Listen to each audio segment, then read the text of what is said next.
Cheminement intérieur, quête du grand dehors, ouverture aux autres mondes, approfondissement, c'est bien là toute l'ambition d'Ultreya, le nouveau magazine livre que nous lançons cet automne. Ultreya, plus loin, plus haut, le cri de ralliement des pèlerins sur le chemin de Saint-Jacques depuis le Moyen-Âge, qui est aussi un appel à l'aventure spirituelle et au dépassement métaphysique. La dimension spirituelle de l'homme est une donnée incontournable et fondatrice. La question religieuse redevient centrale et, comme chacun sait, souvent avec violence. Et on ne peut l'évacuer d'un simple revers de main ou d'un simple trait de plume. À la suite de Maître Eckhart et d'Ibn Arabi et de tous les grands mystiques et métaphysiciens, nous croyons en effet que pour comprendre le phénomène religieux, il faut briser l'écorce pour parvenir au noyau.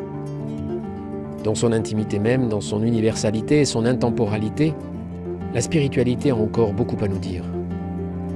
Il nous est apparu qu'il n'existait pas aujourd'hui de médias qui réunissent dans une même empathie spiritualité, métaphysique, philosophie, écologie, ethnologie, anthropologie, art ou symbolisme. Et c'est pourquoi, au rythme de 4 parutions par an, tout en faisant une place généreuse à l'image et en apportant une attention toute particulière à la qualité de l'écriture, nous avons voulu créer Ultreya, un magazine livre qui nous emmène sur les chemins de l'âme et du monde.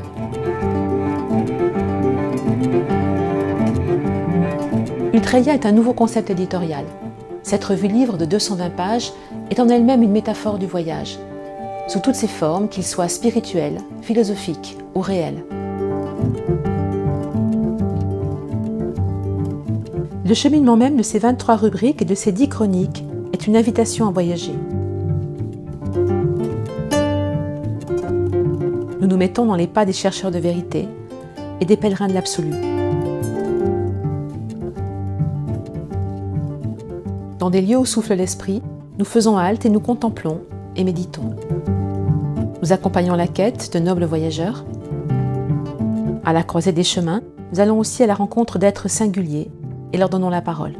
Dans cette symphonie, chacun joue sa partition, mais il sait très bien que la partition, elle, est organisée par la vie. Moi, je dirais le divin, c'est-à-dire cette intelligence magnifiquement intégrée dans l'ordre du monde.